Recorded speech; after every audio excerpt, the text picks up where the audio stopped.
Prenant le corps, Joseph l'enveloppa dans un linceul immaculé et le déposa dans le tombeau neuf qu'il s'était fait creuser dans le roc. Puis il roula une grande pierre à l'entrée du tombeau et s'en alla. Or, Marie-Madeleine et l'autre Marie étaient là, assises en face du sépulcre. Matthieu 27, 59, 61. Un tombeau neuf dans un jardin. Avouez que c'est surprenant. Ce n'est pas le jardin du paradis, mais un jardin transformé par les hommes en cimetière. La mort est entrée dans la création. Remarquez que le tombeau n'avait pas encore servi. Il attendait la venue de Dieu, le Dieu de la vie, car les hommes choisissent souvent les forces de mort. Un jardin devenu un cimetière, quel symbole pour notre temps. Et le tombeau est désormais fermé par une grosse pierre. Non seulement c'est le lieu de la mort, mais le lieu du désespoir. Nuit de la foi, à tel point que Joseph, devenu disciple de Jésus, s'en alla, laissant le corps de Jésus abandonné et enfermé dans la mort par une grosse pierre. Il y a des nuits de l'espérance qui sont comme des déserts sans fin. Et le pire des déserts, c'est bien le désert de l'âme. Demandons au Seigneur de nous aider à traverser ces déserts, car lui seul a tenu bon dans la foi.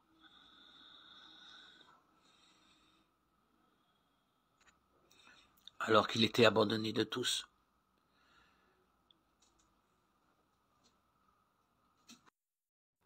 Parfois, la prière peut ressembler à celle de Job qui n'accepte pas que Dieu le traite injustement.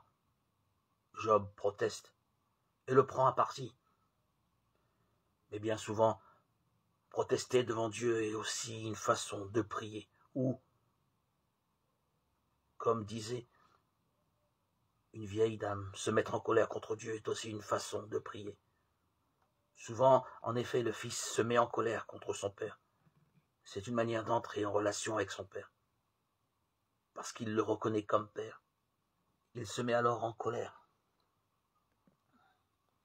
Et nous qui sommes beaucoup moins saints et patients que Job, nous savons qu'à la fin, au terme de ce temps de désolation au cours duquel nous avons élevé au ciel des cris silencieux et de nombreux pourquoi, Dieu nous répondra. Dieu nous répondra.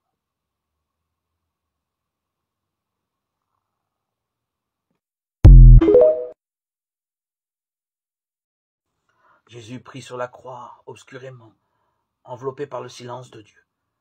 Pourtant, sur ses lèvres affleure encore une fois le mot Père. C'est la prière la plus audacieuse, car sur la croix, Jésus est l'intercesseur absolu. Il prie pour les autres. Il prie pour tous, même pour ceux qui le condamnent, sans que personne en dehors d'un pauvre malfaiteur ne prenne son parti. Tous étaient contre lui ou indifférents. Seul ce malfaiteur reconnaît son pouvoir. Père, pardonne-leur, ils ne savent ce qu'ils font. Luc 23, 34. Au milieu du drame, dans la douleur atroce de l'âme et du corps, Jésus prie avec les paroles des psaumes, avec les pauvres du monde, en particulier ceux qui sont oubliés de tous. Il prononce les paroles tragiques du psaume 22. Mon Dieu, pourquoi m'as-tu abandonné? Il se sentait abandonné et il priait. Sur la croix s'accomplit le don du Père qui offre l'amour, c'est-à-dire que notre salut s'accomplit.